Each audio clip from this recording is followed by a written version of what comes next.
Louvado seja nosso Senhor Jesus Cristo. Boa noite a todos. Todo mundo já me conhece aqui, né? Mas tá gravando, não tá? Então, meu nome é Carlos Henrique, sou aqui da Paróquia Santa Terezinha. E com muita alegria venho aqui hoje, né? Se não me engano, é a terceira vez chamado a fazer, né, uma pregação aqui na vigília, né? Quando você está com fome, né, imagina aquela fome grande, aí você acaba de comer, você fica satisfeito, né? Quando a Alana, na última vigília, falou no meu ouvidinho ali, para eu poder vir aqui falar sobre o tema de hoje, creio na igreja, me deu isso, fiquei satisfeito, porque é um dos temas que eu gosto muito. E peço até a permissão do Alan aqui, de vocês, que não seja uma pregação, mas que seja uma aula de catequese, porque assim eu vou ficar mais tranquilo e vou poder passar o que é para vocês, poder conhecer, né? O objetivo aqui hoje é que você saia daqui amando a sua igreja. Você que já ama, amar mais ainda, e você que ainda não sabe o que é a igreja, você sair daqui convicto o que é a Santa Igreja. Amém? Então, vamos pegar a passagem bíblica, Evangelho de São Mateus, capítulo 16. Então, fiz encontro hoje de casais, então estou com fogo no olho, como diz o outro, né? A graça de Deus, né? Evangelho de São Mateus, capítulo 16, versículo 16 ao versículo 19. Evangelho de São Mateus, capítulo 16, versículo 16 ao 19. Amém? Simão Pedro respondeu: Tu és o Cristo, o Filho do Deus vivo. Jesus então lhes disse: Feliz és Simão, filho de Jonas, porque não foi a carne nem o sangue que te revelou isto, mas meu Pai que está nos céus. E eu te declaro: tu és Pedro, e sobre esta pedra edificarei ou construirei a minha igreja. As portas do inferno não prevalecerão contra ela. Eu te darei a chave do reino dos céus. Tudo que ligares na terra será ligado nos céus, e tudo que desligares na terra será desligado nos céus. Palavra da salvação.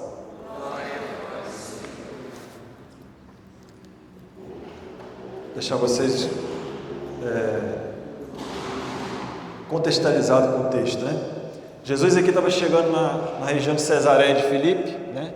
Então Jesus ele já estava bombando no Instagram, no Facebook, no WhatsApp, já estava bombando tudo quanto é lugar. Aí Jesus pergunta para os apóstolos: quem as pessoas dizem que eu sou? Aí os apóstolos falam assim: uns dizem que tu és João Batista, outros dizem que é Jeremias, outros dizem que é Isaías, outros dizem que é um dos profetas que ressuscitou.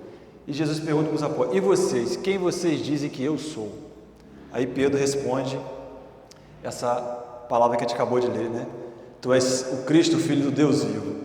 Se a gente perguntar às pessoas do mundo hoje, as pessoas que não são cristãs e querem viver lá fora, longe da fé, elas vão responder a mesma coisa. Quem foi Jesus? Foi um grande homem, foi um grande ser humano, foi um grande profeta, né? Mas nenhum deles vão dizer que Jesus é Deus. Porque para dizer que Jesus é Deus, eu vou ter que me submeter às suas leis. Eu vou ter que me curvar diante de Jesus. Então Pedro aqui, cheio do Espírito Santo, né, pelo Pai, faz essa proclamação da fé. E é muito interessante isso. Na década de 60, houve um pequeno terremoto no Vaticano. O Vaticano existe na Basílica de São Pedro, acredito que todos vocês já viram, o altar, e em volta do altar existem 4 colunas em espiral. E na frente do altar tem uma escada que desce para o subsolo, onde tem as catatumbas, onde muitos cristãos foram enterrados, alguns papas estão enterrados ali. Eles viram que num lugar ali tinha uma fissura, e eles, com medo de mexer naquela fissura e desabar tudo, eles colocaram uma sonda com a câmera e foi lá no finalzinho com a câmera. E o que estava escrito lá embaixo? Um túmulo de um homem, escrito na lápide: aqui está o apóstolo Pedro. Jesus profetizou: sobre esta pedra edificarei a minha igreja. E essa palavra que Jesus usa aqui, essa minha aqui, está no plural ou está no singular? O que vocês acham? Aula de português. Singular. Então é uma igreja. E a igreja de quem? é de Cristo. A igreja não é minha, a igreja não é nossa. A minha é posse, é minha igreja. Não é as nossas, né? Então, sobre esta pedra edificarei a minha igreja. É muito significativo começar a falar sobre, creio na Santa Igreja, né? Una, Santa, Católica, Apostólica, sem não falar sobre a pessoa de São Pedro.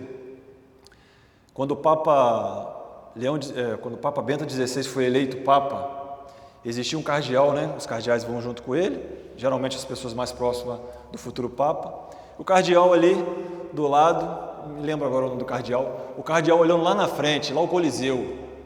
Aí os repórteres já acostumados perguntou: cardeal, o que o senhor estava olhando lá na frente? Olha que coisa maravilhosa. O cardeal estava assim, falou: eu estava olhando o Coliseu, a colina Vaticana, onde muitos cristãos foram assassinados, foram martirizados, onde os imperadores romanos mataram os cristãos. Aí eu me perguntei: aonde estão os sucessores dos Césares? Aonde está o sucessor dos imperadores romanos? Eles não existem mais. Mas se você quiser saber o sucessor de São Pedro, ele está aqui do meu lado. Que coisa maravilhosa. O Império Romano ficou 3 séculos perseguindo a igreja para destruí-la e ele não conseguiu. O Império Romano, que foi o maior império que esse mundo já viu, ele não existe mais. Mas o sucessor de São Pedro existe. No Evangelho de São João, no capítulo 21, do capítulo 21, versículo 1, fala ali depois da ressurreição, né? Os apóstolos desanimados, né? A nossa esperança morreu, e Pedro disse: vou pescar. Os outros apóstolos falaram o quê? Vamos contigo, né? E ficaram a noite toda e não pescaram absolutamente nada. Por quê?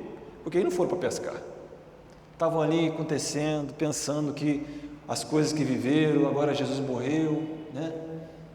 E no domingo de manhã, Jesus aparece. Isso é muito maravilhoso, gente. Jesus vai atrás da sua igreja e grita: ô moços, tem peixe aí?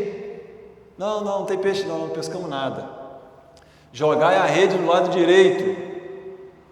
Aí os apóstolos jogaram a rede. Ficaram a noite toda sem pescar nada. E diz os entendidos de pescaria que o horário melhor para pescar é à noite. Então eles ficaram a noite toda ali, não pescaram nada, mas com a ordem de Jesus, eles pescaram e pegaram 153 peixes grandes. E eles, os sete apóstolos estavam ali. Os 7 não conseguiram puxar a rede para cima do barco. João, o mais novo, aquele do coração de Jesus, o discípulo do coração de Jesus, disse: é o Senhor. Pedro pula na água e vai ao encontro de Jesus. Quando Pedro chega perto de Jesus, os outros 6 veio arrastando a rede, onde 7 não conseguia puxar, 6 estava puxando. Depois a palavra fala que Pedro sozinho foi lá e pegou a rede com 153 peixes e trouxe sozinho. Que ensinamento a gente tem sobre isso? Quando Pedro está perto de Jesus, ele dá força à igreja para ter a sua ação missionária. E quando Pedro está perto de Jesus também, ele tem a força de vir e arrastar esses peixes que são as pessoas do mundo, somos nós, no poder da evangelização. Nunca se afasta dessa igreja onde Pedro está perto de Jesus. Quem é o nosso Pedro hoje? Papa Leão. Nunca se afasta de Pedro que está perto de Jesus. Isso é maravilhoso. Gente, é impossível. 7 não conseguia puxar. Quando o primeiro, que é São Pedro, foi para perto de Jesus, os outros 6, deu força para os outros 6, ou seja, deu força à sua igreja para vir puxando. Depois ele sozinho foi e puxou os peixes. A gente não pode viver uma fé longe do primado de São Pedro, né? Jesus ali já tinha feito uma fogueirinha. O Padre Léo fala que Jesus era o padroeiro do churrasqueiro de domingo. Fez a fogueirinha, já estava com peixe assando, estava com pão, celebrou a Eucaristia com eles ali, e Jesus ali chama Pedro de novo, chama os apóstolos de novo. Então, nunca nos afastemos dessa igreja onde Pedro é essa rocha, onde é esse fundamento. Nós precisamos acreditar nisso. A nossa fé tem base. Nós precisamos entender profundamente isso para a gente poder viver a nossa fé melhor, né? A igreja, a origem da igreja está no ventre da Santíssima Virgem. Nosso Senhor é essa semente da igreja que foi gestado no ventre dela, né? No Catecismo fala assim, parágrafo 760, o mundo foi criado em vista da igreja, ou seja, quando Deus criou o mundo, Ele já estava pensando na sua igreja. E o que é igreja? Igreja é a convocação dos filhos de Deus, é a família de Deus. Então, quando Deus criou o universo, Ele já estava pensando na sua igreja, na sua família. Aí vem o caos do pecado, né? O Catecismo fala, no parágrafo 761, que a reação de Deus diante do caos provocado pelo pecado foi a igreja. Porque é na igreja que eu sou apagado, que nós somos apagados dos nossos pecados. É na igreja que eu sou perdoado dos meus pecados. Então, se a gente for salvo, se Deus quiser, nós seremos, e até aquelas pessoas que não são cristãos, se forem salvos, vão ser salvos através da igreja. Então, o nosso Senhor, né, a Santíssima Trindade sempre desejou a sua igreja, o corpo místico de Cristo. Né? A igreja tem vários títulos. Um dos 2 títulos que eu mais gosto, a igreja é nossa mãe. E a igreja é a esposa imaculada do Cordeiro. A gente vai ver isso aqui mais para frente. Então nós precisamos entender o que é isso. É preciso que você saia daqui hoje convicto do que é a igreja. Tá? No parágrafo 766, Santo Ambrósio diz assim, assim como Adão adormecido na cruz, assim como Adão, eu troquei, né? Assim como Adão adormecido, Deus tirou Eva do seu lado, a sua esposa, Cristo adormecido na cruz, Deus também tirou a sua esposa do lado. Olha essa coisa maravilhosa, olha essa analogia maravilhosa. Assim como Adão adormecido, Deus tira a sua esposa do seu lado, a igreja também brota, vive através da lançada que Jesus teve do seu lado. Então, a gente vai compreendendo essas coisas, os nossos ouvidos vão ficando atentos, nosso pensamento, a gente vai entendendo o que é a igreja, né? Se você sair na rua aí agora e a polícia te parar, te pedir seus documentos, tem um documento ali que vai dizer que você é você, né? A sua identidade. Ali na sua identidade tem 4 características que mostram que você é você. Primeira característica da sua identidade: sua foto. Segundo, sua impressão digital. Terceiro, a sua assinatura. E quarto, o número do seu RG. Ali mostra que você é você e você não é outra pessoa. A igreja também tem uma característica, ela tem a sua identidade. A Santa Igreja ela é una, santa, católica e apostólica. Ela tem uma identidade. Para ela não se diferenciar das outras religiões, até mesmo das outras religiões, das outras igrejas, a gente tem uma identidade. Assim como a nossa identidade mostra que nós somos nós mesmos, a Santa Igreja também tem a sua identidade, né? A partir do parágrafo 748 do Catecismo, fala do 9º artigo do Credo: creio na Igreja. A gente às vezes reza isso no Credo, mas a gente não sabe o que a gente está rezando. Eu creio na Igreja, mas isso que a Igreja faz, eu não concordo. Hoje o Alain Anad fez uma pregação para a gente, hoje falou sobre isso. Eu só creio em 10 artigos do Credo, o 11º eu não creio. Pô, então você não é católico, cara. Os 10 mandamentos eu só aceito 9, o 1 eu não quero. Então você não é católico. Então a gente precisa abraçar isso tudo. A igreja, ela sendo una, o que quer dizer a igreja una?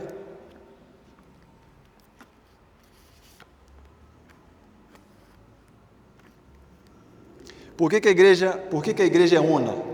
Porque ela tem um só Senhor, confessa uma só fé, nasce de um só batismo, forma um só corpo, vivificado por um só Espírito, vista de uma única esperança, no fim da qual serão superadas todas as divisões. Existe uma só hierarquia, existe só um culto, né? Assim como Deus é 3 pessoas, mas é uma única divindade, a igreja também ela é una, ela é única, porque ela vem do nosso Senhor, né? Segundo, a igreja ela é santa. Por que a igreja é santa? Porque ela veio, é o corpo místico de Cristo, né? Assim como nosso Senhor é Deus e é homem, a igreja também é humana e é divina.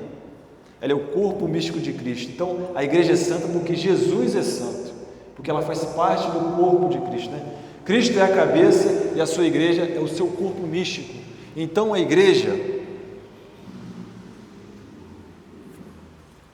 ela não é santa e pecadora. Eu escuto isso muitas vezes. A igreja ela não é santa e pecadora. Se você já disse isso, nunca mais diga. A igreja ela não é santa e pecadora. Ela é una, santa, católica e apostólica. Pecadores somos nós. Mas os nossos pecados não ferem a santidade da igreja, porque ela é divina. A palavra que o catecismo usa é até mais profunda, né? Por que a gente diz que Nossa Senhora é imaculada? Por que a gente diz isso? Por que a igreja diz? Maria Santíssima é imaculada. Por quê? Porque ela não tem pecado. Então a igreja também tem esse título, ela é imaculada. Ela é indestrutível.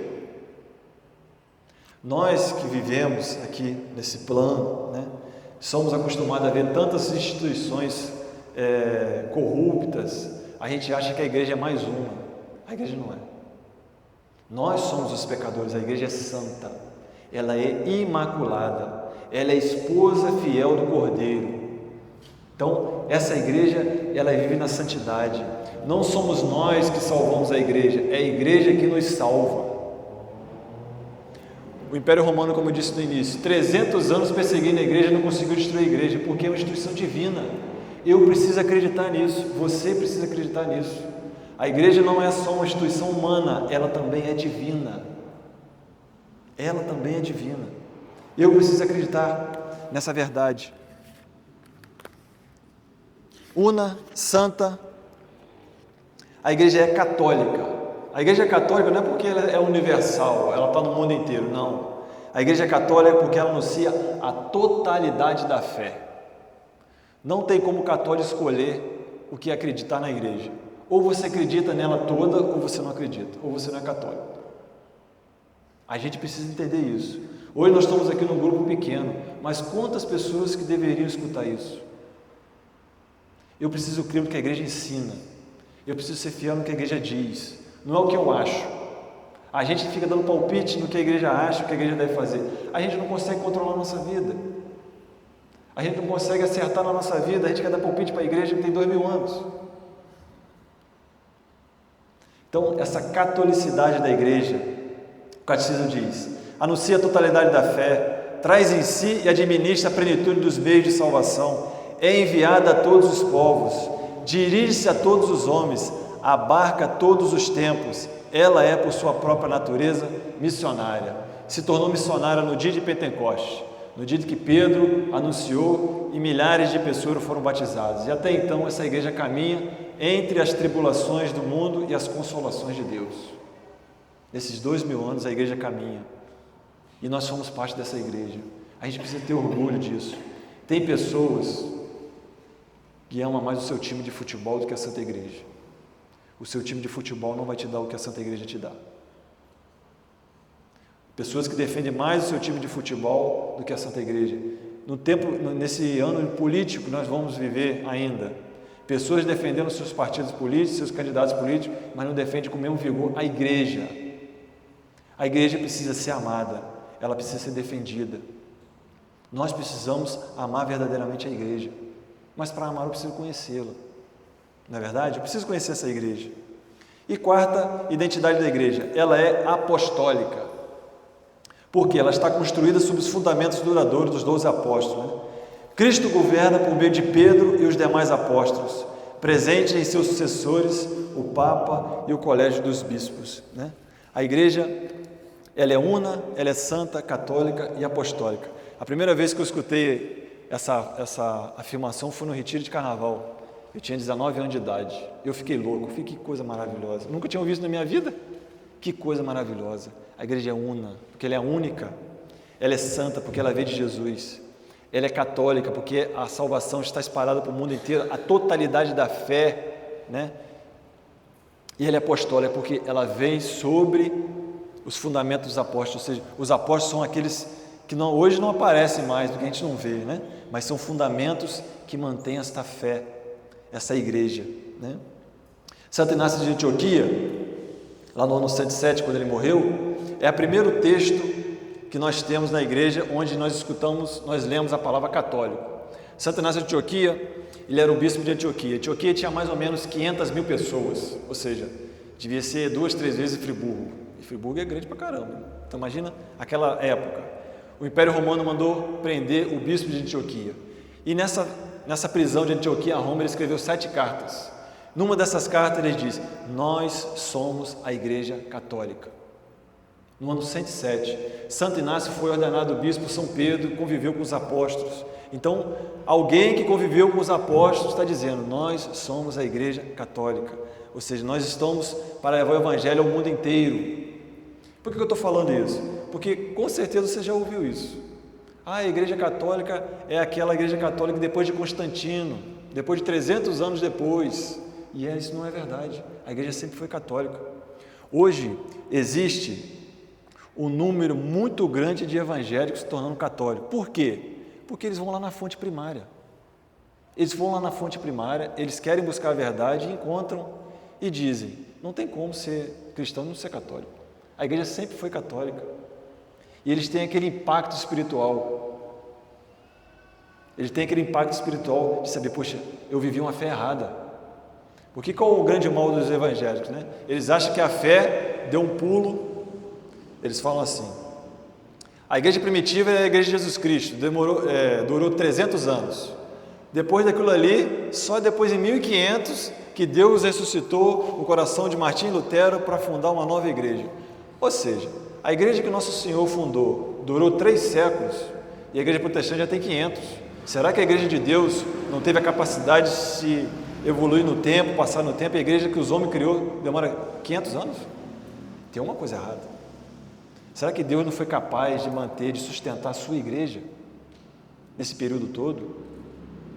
Hoje nós temos vários livros que nos ajudam a compreender isso melhor, né? Existe um livro chamado Como a Igreja Católica Moldou a Civilização Ocidental, né? Hoje nós vemos os povos lá na Europa tudo organizadinho, né? A França, a Espanha, Portugal, tudo, a Alemanha, tudo direitinho. Esses povos eram todos povos bárbaros, que a igreja catequizou esses povos, né? Enfrentou-os, catequizou-os. O primeiro povo bárbaro a se converter ao catolicismo foi os francos, que é a atual França hoje. A França é chamada a filha primogênita da igreja, né? E hoje a Europa hoje está quase paganizada. Ou seja, são os filhos que dizem não à sua mãe. Então, para a gente compreender melhor, a igreja ela é una, ela é santa, ela é católica, ela é apostólica, né? Nessa parte de católica, São Basílio Magno diz assim, ó: depois da partida de Jesus, a igreja é o sinal de sua presença no mundo. O que é a igreja? A igreja é o braço estendido de Nosso Senhor na história. Quando Nosso Senhor subiu aos céus, Ele deixou a sua igreja para dar continuidade no Evangelho. Nós lemos lá no Evangelho de São Mateus que Jesus disse para Pedro, né? Te darei a chave do reino dos céus, tudo que você ligar na terra será ligado nos céus, tudo que você desligar na terra será desligado no céu. Quem que você dá a chave da sua casa? Você dá a chave da sua casa para qualquer pessoa? Não, você dá a chave da sua casa para quem você confia. E Nosso Senhor já tinha conseguido a nossa libertação no alto da cruz e Ele deu a chave à igreja. O que vocês ligarem na terra será ligado nos céus. O que vocês desligarem na terra será desligado no céu. A igreja tem esse poder. A igreja tem um poder sobre só 2 coisas. A igreja só tem autoridade sobre só 2 coisas na nossa vida: sobre fé e sobre moral. Fé, o que eu devo acreditar, o que nós devemos acreditar, o que nós não devemos acreditar. Moral, como deve ser o nosso comportamento. Hoje o Alan e a Nádia falaram sobre isso lá. Tudo é permitido, mas nem tudo. E falaram hoje maravilhosamente bem, né? No caso que o Alan falou sobre a bebida, a igreja não proíbe. Eu gostaria muito que a igreja falasse: ó, está proibido beber, é pecado mortal. Eu gostaria muito de chegar aqui e falar isso. Eu não posso falar isso, porque a igreja não fala isso. Mas, se a pessoa tem um problema sério com bebida, não beba. Não beba.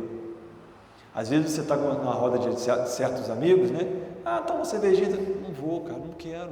Para quê? Eu dou catequese na casa dependente químico lá no Campo do Coelho. O pessoal lá com bebida, está lá por causa de bebida, por causa de droga. Olha o exemplo que eu estou dando. É permitido? É permitido, mas não me convém. Porque quando eu falar para o cara parar de beber, conversar com ele, eu vou ter autoridade espiritual para poder dizer para ele. Nós precisamos compreender essas coisas. Nós precisamos dizer aquilo que a igreja diz. Não proíba o que a igreja não proíba, não autoriza aquilo que a igreja não autoriza e não queira saber mais do que a igreja não sabe. Se a igreja não sabe, a gente dificilmente vai saber. Porque uma senhora, né, de 2000 anos, foi falado isso já no curso, uma senhora de 2000 anos que é prudente, que ela vai caminhando, ela vai vendo os passos que vai dar, se ela pode fazer aquilo ou não. Talvez se ela descer uma escada correndo, ela pode cair, então ela desce devagar. A igreja é isso. Você precisa conhecer essa maravilha. Nós precisamos conhecer cada vez mais essa maravilha.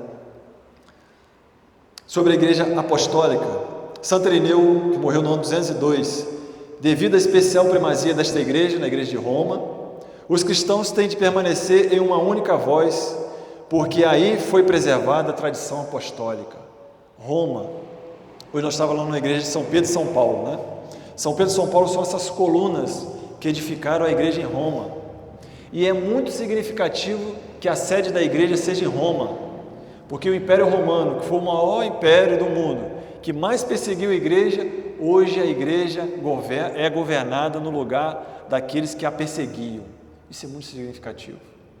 Aquele obelisco, né, aquele objeto de concreto, compridão no meio da Praça de São Pedro, aquilo foi trazido pelo imperador do Egito. E ali naquele obelisco está cheio de gravuras pagãs. E quando aquele foi tirado lá do Coliseu de Roma e colocado ali na Praça de São Pedro, foi escrito no alto do obelisco: Cristo impera, Cristo reina, Cristo governa. Ou seja, a espada romana se dobrou diante da cruz de Cristo. Olha que maravilha. A espada romana se curvou diante da cruz de Jesus. Então é muito significativo que a igreja seja governada, né, seja a sua sede, num lugar onde ela foi perseguida durante 300 anos. Hoje você veio para a igreja aqui, ninguém te molestou ali na rua, falou: você não pode vir. Alguém fez isso com você? Alguém te proibiu você vir aqui na igreja? Os primeiros cristãos não podiam ter uma igreja assim como a nossa. Tinham que celebrar as missas dentro das catatumbas, dentro do cemitério, dentro das cavernas. E esses homens eram católicos. Então não tem como não ser católico. Se eu hoje posso andar com um crucifixo no peito, posso vir aqui pregar a palavra tranquilamente, se você pode sair da sua casa tranquilamente, porque muitos homens e mulheres deram as suas vidas para que isso aconteça. E esses homens e essas mulheres eram católicos. Então, como não ser católico? Como não ser católico? Existe um vídeo de filme de quando os cristãos eram colocados no Coliseu, os leões vinham para devorar, muitas mães com bebezinho de colo, gente. Com bebezinho de colo, os leões vinham para devorar, porque eles não queriam renunciar à sua fé. Aí hoje, por qualquer coisinha, a gente renuncia à fé. Não vou lá na igreja não, que o padre falou isso, não gostei. Não vou lá não, porque o catequista falou isso, não gostei. Os cristãos eram ameaçados de morte, e mesmo assim eles foram dar a vida. Nós precisamos acreditar muito, né, nisso. O homem moderno, ele é incapaz de compreender o homem medieval. O homem medieval, para defender os lugares santos lá na Terra Santa, ele vendia suas terras, largava sua esposa, seus filhos, ia para um lugar que ele não conhecia o caminho, poderia morrer no caminho, poderia ficar doente, mas ia para poder defender a fé. O homem moderno faz isso? O homem moderno não faz isso. Nós não fazemos isso. Nós não largamos a nossa fé, nós não largamos nossa família, nosso emprego para defender a fé em outro lugar. O homem moderno, o homem medieval fazia isso. Porque para o homem medieval, o mais importante era a vida eterna. E para o homem moderno, o mais importante é o material. São Bernardo de Claraval, que fez o discurso da primeira cruzada, né, que inflamou os cruzados, São Bernardo de Claraval diz assim: ou a vitória ou a glória. Os homens com fé, escutando isso, eles ficavam loucos, porque se a gente for para lá e ganhar, a gente vai ter vitória. Se a gente morrer, a gente vai ter a glória. Ou seja, a gente só vai ganhar. O homem moderno não consegue compreender essas maravilhas, né? E uma frase que foi também um divisor de água na minha vida sobre acreditar na igreja, no que a igreja diz, é essa frase de Santo Agostinho aqui, ó: prefiro errar com a igreja do que acertar sozinho. A igreja não erra sobre fé e moral, mas Santo Agostinho está dizendo, né? Eu prefiro errar com a igreja do que acertar sozinho. Olha só que frase profunda, uma frase que é um divisor de água na nossa vida. Se a igreja está dizendo que é assim, então é assim, então. E ela levou 2000 anos para dizer isso, e eu agora com 20, 30, 40, 50 anos vou dizer que está o contrário. Então, os santos, a história da igreja é a história dos santos. Nós precisamos conhecer isso. Como viver essa fé que eu falei até agora da igreja em nossa vida? Como a gente coloca essa fé em prática? Primeiro, a igreja ela é nossa mãe. Aonde que a igreja passa a ser a minha mãe? Vocês sabem? Aonde que a igreja passou a ser a sua mãe? Você sabe onde? Aonde? Quem foi batizado aqui na paróquia, levanta a mão. Aqui na paróquia. Então, acredito que aquela pia batismal é a mesma, né? É a mesma. Ali, cada um de vocês que foram batizados aqui nasceu para a igreja. Ali é o útero espiritual da Santa Igreja. Nós nascemos para a igreja através da pia batismal. Porque ali nós nascemos para a fé. Antes do batismo, nós somos filhos de Deus pela natureza. Depois do batismo, passamos a ser filhos de Deus pela graça. A Santíssima Trindade mora em mim, através do batismo, no útero espiritual da igreja, que é a pia batismal. As igrejas medievais, por exemplo, a Basílica de Nossa Senhora Aparecida, se você vê ela de cima para baixo, você vê que ela tem uma cúpula, redonda. O que quer dizer o que é isso? A igreja sempre está grávida para dar filhos para o mundo. Ela está sempre gerando novos filhos. Isso é maravilhoso, gente. Você vê a igreja, a Basílica de São Pedro é assim, a Basílica de Nossa Senhora Aparecida é assim. As igrejas medievais tinham essas cúpulas redondas para isso. A igreja sempre está gestando novos filhos. Eu preciso entender isso, que eu sou filho da igreja. Você que está aí, vai me ver pela internet, eu como filho da igreja quero dizer para você, volta para sua casa, sua mãe está com saudade de você. Volta para sua casa. Você que já foi batizado, que já falou que já foi católico, hoje é evangélico, é espírita, volta, sua mãe está esperando por você.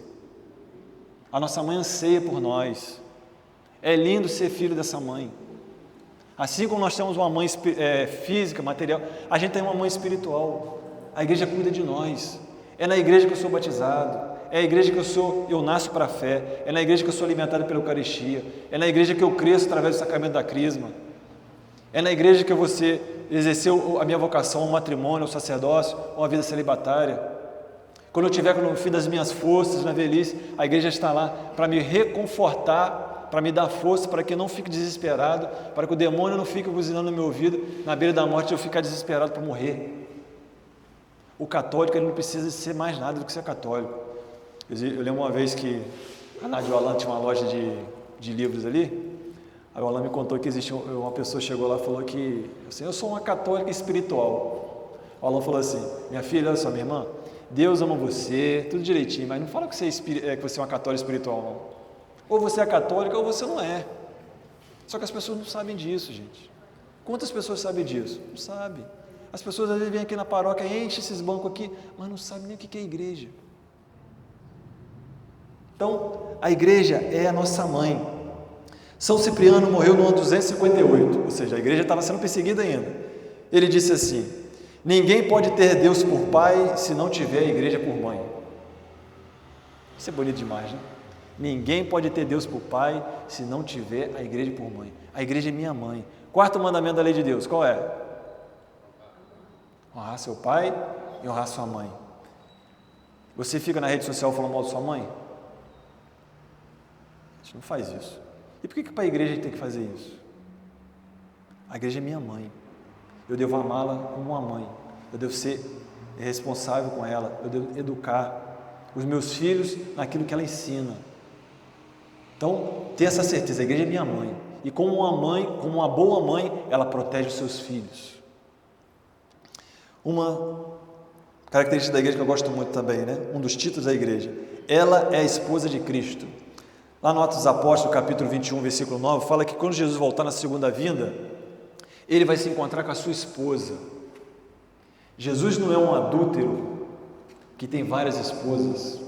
Quando Jesus voltar, ele vai encontrar com a sua esposa, ele não vai encontrar com as suas amantes. Isso é muito significativo. O mundo que nós vivemos hoje fala o que pra gente? Você está com a sua esposa de 40, troca ela por duas de 20. que a de 2,20 está mais nova, está mais bonita, está mais cheirosa, bababá, bababá. Mas a amante, ela nunca produz nada. A amante, ela nunca constrói nada. A amante, ela sempre desfruta dos bens que a esposa ajudou a construir. Isso aqui é os bens que a mãe ajudou a construir. Santa Bíblia. A amante, ela nunca produz nada. A amante, ela quer desfrutar do carro que a esposa ajudou a comprar. A amante, ela quer desfrutar da casa da praia que a esposa ajudou a comprar, mas ela nunca constrói nada. Nosso Senhor, quando voltar, vai buscar a sua esposa. Nós precisamos entender isso. Quando Jesus voltar, que esposa que é do Cordeiro? Quem é essa esposa? Será que Jesus é um adúltero? Assim como Adão, como eu disse no início, né? Adão, do lado de Adão foi tirado Eva para ser a sua esposa, Jesus pregado na cruz também, do seu lado foi tirado a Santa Igreja, a esposa do Cordeiro, que vem linda e maravilhosa. Na outra vigília, a Márcia falou uma passagem bíblica para mim, lembra, Márcia? Isaías 66, se não me engano. O que estava escrito no título? A gloriosa Jerusalém Celeste. Quem é Jerusalém Celeste? A Santa Igreja. Então a igreja é essa nossa mãe. A igreja é essa esposa imaculada, fiel. Quando o nosso Senhor voltar, Ele vai buscar a sua esposa. Ele não vai buscar a sua amante. É maravilhoso isso, essas analogias que a igreja faz, né, com a nossa vida, né, com o mundo espiritual. Terceiro, agora vai começar a ficar pesado. A igreja, ela não é democrática, ela é hierárquica. Então tem tudo a ver com obediência. Existe uma democracia quando, por exemplo, vai decidir um dogma da igreja. O Papa se reúne com os bispos e ali todo mundo é escutado. Todo mundo fala, mas todo mundo fala, chegamos à verdade. Pronto, o que eles decidiram lá, nós somos obrigados a acreditar.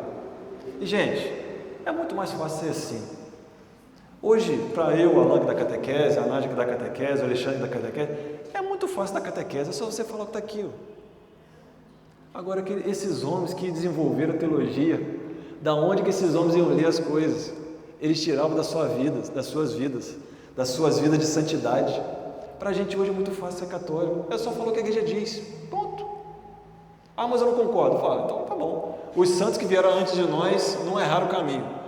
Aí alguém vai chegar agora, vou criar a roda. Uma vez eu tive uma pessoa na catequese que começou a me questionar sobre essas coisas. Eu falei assim, minha querida, eu vou falar aqui o que a igreja diz, porque os santos que vieram antes, eles não erraram o caminho. Então, se eles não erraram o caminho, se a gente for para o mesmo caminho, também não vai errar. Hoje existe uma força no mundo que quer tirar nós disso, quer que a gente brigue com a igreja, que a gente não seja obediente à igreja. O demônio, ele consegue vestir a túnica da humildade, mas ele não consegue vestir a túnica da obediência. Precisamos ser obedientes. Precisamos ser obedientes à igreja. Precisamos ser obedientes ao nosso padre. Precisamos ser obedientes ao nosso coordenador. Há uma graça maravilhosa na obediência. Foi graças à obediência que nós ganhamos uma Nossa Senhora Aparecida. Vocês sabiam disso? O Conde de Assumar, que era um enviado de Suas Majestades de Portugal, veio ao Brasil, né? Ele era católico. E o Papa dava uma dispensa para os enviados dos reis. Por exemplo, ele veio aqui no Brasil na sexta-feira, católico, sexta-feira, não come carne. E ele recebeu a dispensa que você pode comer carne, você está trabalhando. Ele, como um bom católico, ele disse, não, eu não quero comer carne. Eu já estou acostumado, eu quero ser fiel à igreja. Os pescadores foram pegar peixe, né? E ali Nossa Senhora aparece. Ou seja, nós ganhamos uma Nossa Senhora Aparecida graças à obediência de um filho da igreja. Isso é bonito demais, gente. Há uma graça sobrenatural na obediência. Existe um bispo de Campinas, Dom Barreto, que todas as vezes quando vinha uma ordem de Roma, ele colocava o documento na cabeça e falava assim, Senhor, que os meus pensamentos sejam os vossos pensamentos. Senhor, que a minha justiça seja a vossa justiça. Até quando ele achava que aquela ordem era difícil de cumprir, mas ele era obediente. quando ele morreu, foram fazer a exumação do corpo dele. A única coisa no corpo dele que não estragou foi o cérebro. Aí a empregada que trabalhava com ele disse isso: eu acredito que seja isso, porque ele era obediente à Santa Igreja. Nós precisamos ser obedientes à Igreja. Precisamos ter essa obediência. Não é obediência cega, mas a obediência dos santos. E o maior sacrifício que a gente pode fazer na vida, os santos dizem, é sacrificar nossa vontade pela obediência. Os padres passam por isso nas dioceses. Quando o padre está bem estabilizado na paróquia, do jeitinho, agora eu vou começar, o bispo vem, tira ele para outro lugar. E ele tem que ir. Ele prometeu no dia da ordenação obediência. Os santos dizem que nosso Senhor deu mais glória a Deus sendo obediente a São José e a Nossa Senhora do que salvando a humanidade. O Deus que criou o céu, a terra e o universo foi obediente a seu pai e a sua mãe, porque ele criou esse mandamento, então ele não podia ir contra o mandamento que ele mesmo criou. Então ele foi obediente. Se nosso Senhor for obediente, e nós? Eu preciso ser obediente. Lá no meu trabalho eu preciso ser obediente. Talvez lá no seu trabalho você não tenha condição de falar sobre o Evangelho com alguém, mas se você viver as virtudes, a pessoa vê, essa pessoa é diferente. Não era isso que os primeiros cristãos faziam? Os pagãos, quando viam os primeiros cristãos, falavam assim: olha só como é que eles se amam. Porque eles demonstravam, eram obedientes. Uma sociedade se mantém de pé graças às virtudes cristãs. Se uma sociedade não for pautada sobre as virtudes cristãs, ela desmorona. O Império Romano caiu porque começou a cair de dentro para fora. As mulheres do Império não queriam ter mais filhos, abortavam seus filhos, então as baixas no exército romano começou a cair. O que o Império Romano começou a fazer? Começou a pegar os filhos dos bárbaros e colocar no Império. E dali de dentro para fora, ele acabou. Por causa de vida moral, porque não viveram virtudes. E como é que a nossa sociedade está hoje? O que vocês acham? Está maravilhosa? Está boa? Como é que estão nossas famílias hoje? Então, a igreja ela é uma hierarquia, ela não é democrática. Na igreja não é o que você quer, não é o que eu quero. O Padre Léo falava isso: ser católico do seu jeito, até o demônio pode ser católico. Até o demônio pode ser católico. E existem assuntos cabeludos na igreja que a pessoa não entende, nunca estudou e fala: eu não concordo. Mas, cara, como é que você não concorda? Você não sabe nem o que está falando. Procura entender. A igreja, como uma boa mãe que educa os filhos, que pega pesado com os filhos, ela sabe qual é o melhor para nós. Eu, quando eu tinha meus 15 anos, na antiga 8ª série, né, falei: não vou estudar mais, mãe. Mas você vai terminar. Louvado seja nosso Senhor Jesus Cristo que eu terminei meus estudos. Porque senão eu ia vir para cá e eu ia ter que ficar trabalhando e estudando depois. Ia ser muito mais sacrificoso. Ia ter mais sacrifício. Então, eu procurei ouvir de marra, né, o que a minha mãe diz. Então, se eu acredito que a igreja é minha mãe, eu confio nela cegamente.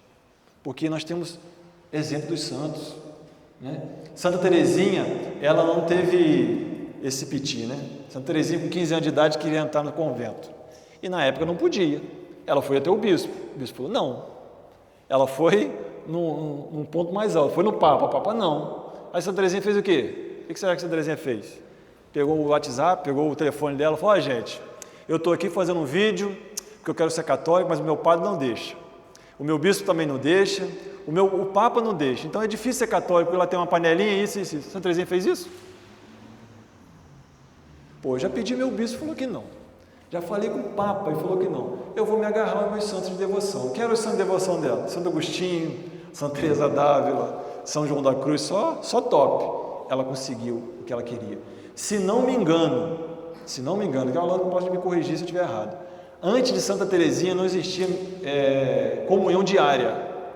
A comunhão diária passou a ser depois de Santa Teresinha. Então, olha que Santa Teresinha. Nós estamos numa igreja onde uma padroeira é santa doutora da igreja, que deu sua vida, que entregou sua vida, porque foi obediente. Ela dizia isso: a obediência é a proteção da minha alma. Eu lembro a primeira vez que eu escutei isso, o Padre Alex falou isso lá na sala. A gente estava reunido para fazer unidade diocesana, vocês lembram? O Padre Alex chegou na sala e já mandou essa, eu estava do lado dele, veio no meu peito assim: a obediência é a proteção da minha alma. Isso é maravilhoso. O obediente, se ele errar, ele pede desculpa. Então nós precisamos entender essa graça. A obediência é uma maravilha. Eu preciso ser obediente à igreja. Eu preciso ser obediente aos meus superiores. Quarto, o vínculo com a igreja é espiritual, não pode ser afetivo. O nosso vínculo com a nossa igreja, principalmente aqui, o nosso vínculo com a nossa paróquia, é afetivo? É também, que eu gosto das pessoas aqui, você gosta das pessoas daqui, mas não pode ser em primeiro lugar, porque no dia que o padre me tratar mal, eu não volto mais. Então o vínculo com a paróquia tem que ser um vínculo espiritual. Hoje o padre falou isso, lá na palestra. Daqui a 6 anos eu vou embora, a sua vida continua, a paróquia continua para você. O nosso vínculo não pode ser afetivo, porque é esses vínculos afetivos que atrapalham a vida da paróquia.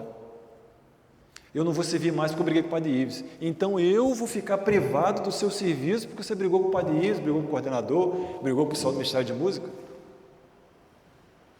Então o vínculo com a igreja tem que ser espiritual. Eu estou ali para servir a igreja. Eu preciso amar a minha paróquia, eu preciso amar a minha comunidade. O evangelho de amanhã, se não me engano, ou de semana que vem, fala de Tomé, né? No domingo da ressurreição, Tomé não estava lá, ou seja, Tomé não viu Jesus. Aí domingo seguinte, ou seja, Tomé faltou a missa passada, foi na missa no outro domingo. Aí ele viu Jesus. Por que Tomé na primeira vez não viu Jesus?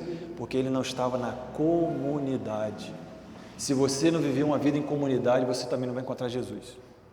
Porque a minha fé contagia vocês e a fé de vocês me contagia. Jesus podia ter vindo do alto dos céus, sobre as nuvens, não, quis entrar na nossa realidade, como eu e você, nascido de uma mulher, 9 meses, ser gestado, ser educado por um pai e por uma mãe, ter chamado 12 homens para andar com ele, 12 homens para andar com ele, porque ele já estava começando a formar a sua igreja. Jesus precisava de andar com 12 homens para poder fazer o que ele fez? Não, mas é necessário, foi necessário. Uma das passagens maravilhosas de Jesus dizendo, né? Eu não chamo vocês de meus servos, eu chamo vocês de meus amigos. Isso é bonito demais, cara. Você imagina os apóstolos depois de Pentecostes, as conversas deles. Deus fez carne, habitou com nós. Deus dormia com nós, do lado de nós. Assim. Deus tinha fome, tinha sede, e a gente não enxergava isso. O nosso vínculo com a igreja, principalmente com a nossa paróquia, tem que ser espiritual. Eu preciso pagar o meu dízimo. Eu preciso ajudar a minha igreja no espiritual e no material. Eu preciso ter essa consciência. Hoje o Padre Ives falou isso. Para a nossa cidade ter muitas igrejas, então as pessoas são desigrejados. Um domingo está aqui, outro domingo está lá, outro domingo está cá. Pode isso? Pode. Você não está pecando fazendo isso. Mas para a sua vida espiritual isso não é bom. Você precisa ter um lugar onde você paga o seu dízimo, onde as pessoas te conheçam. Eu falo isso para os meus crismandos. Eu dou catequese para vocês aqui, mas eu não participo da missa aqui, eu vou participar em outro lugar. Que testemunho de comunidade eu estou dando para vocês? Então eu preciso, a Nádia até falou isso hoje lá, eu achei bonito isso. E chega nos lugares e fala assim, Santa Terezinha chegou. Eu falei, poxa, eu nunca escutei isso. Queria tanto escutar um dia isso. Ou seja, pertence, a pessoa sabe de onde é. Ó, Santa Terezinha chegou. Poxa, imagina você chegar num lugar, a pessoa fala assim, Santa Terezinha chegou. Você fica até, você chega nervoso, você fica até mais leve. Poxa, Santa Terezinha, caramba. Deus. Para terminar, que meu tempo está pequeno. Quinto, Satanás vai desfigurar a sua aparência. Os santos dizem que a Santa Igreja, a esposa do Cordeiro, no fim dos tempos, vai se parecer igual ao seu fundador. Quem que dizia que Jesus era Deus no alto da cruz? Quem? A igreja no fim dos tempos vai ser desfigurada, ninguém vai mais acreditar na igreja, né? Mas tem uma coisa maravilhosa. No alto da cruz existia uma pessoa que sabia que quem estava pregado na cruz era o próprio Deus. Quem era? A Santíssima Virgem. As pessoas dos milagres não estão mais aqui. As pessoas das palavras bonitas não estão mais aqui. Mas eu creio do que há 3 dias eu vou pegar nos meus braços ressuscitado. Então, nos fins dos tempos, aqueles que vão continuar amando a Santa Igreja são os marianos. Nós precisamos amar Nossa Senhora. Porque só diante da cruz, só os marianos ficam diante da cruz. Nossa Senhora estava ali, nesse período que a gente está vivendo de Páscoa, né? Aqueles 3 dias de Páscoa ali, a Igreja Católica se resumia apenas em uma pessoa, a Santíssima Virgem. Só ela acreditava, o meu filho morreu, mas daqui a 3 dias ele vai ressuscitar. Só ela acreditava nisso. Por que ela não foi domingo de manhã com as outras mulheres e embalsamou o corpo do filho dela? Você já parou para perguntar isso? Madalena foi, as outras mulheres foi, e ela não foi. Por que será que ela não foi? Ela é a única que acreditava, ela guardava as coisas no coração. Como disse, as pessoas das palavras bonitas não estão mais aqui, as pessoas dos milagres, mas ela acreditava, é o meu filho que está aqui. Os marianos vão levantar a igreja no fim dos tempos. Nós vemos hoje aí, as pessoas de madrugada, 2 milhões, 3 milhões de pessoas acordando de madrugada para rezar o rosário. Não é para rezar o texto não, é rezar o rosário. Não tem como o mundo espiritual não ficar abalado com isso. Não tem como. Não tem como. E para fechar, no evangelho que a gente acabou de ler, né? Está falando lá assim, que as portas do inferno não vão prevalecer contra a igreja. Quando a gente lê essa passagem, esse trecho, a gente acha o quê? O inferno está batendo na porta da igreja, não é? A gente pensa que é isso. É o contrário. É as portas do inferno. É a igreja batendo na porta do inferno. Todas as vezes que alguém é batizado, todas as vezes que o Santíssimo Sacramento é exposto e a adoração, as portas do inferno estão sendo bombardeadas. Olha só que coisa maravilhosa. As contas do rosário são balas de artilharia que batem nas portas do inferno gritando Ave Maria. A Santa Igreja ela é indestrutível. A Santa Igreja ela está no mundo, né, para salvar a cada um de nós. Então eu preciso acreditar nisso. A igreja é essa grande barca que vai no mar que nós vivemos, das tempestades do mundo. No meio da tempestade, o melhor lugar de se ficar é dentro de um barco. Você precisa estar dentro dessa barca. Eu preciso estar dentro dessa barca. Até as outras pessoas de outras regiões, se elas forem salvas, elas vão ser salvas através da igreja, a esposa imaculada do Cordeiro. Vamos fechar os nossos olhos, vamos preparar o nosso coração para receber Jesus, que é a cabeça da igreja. Ele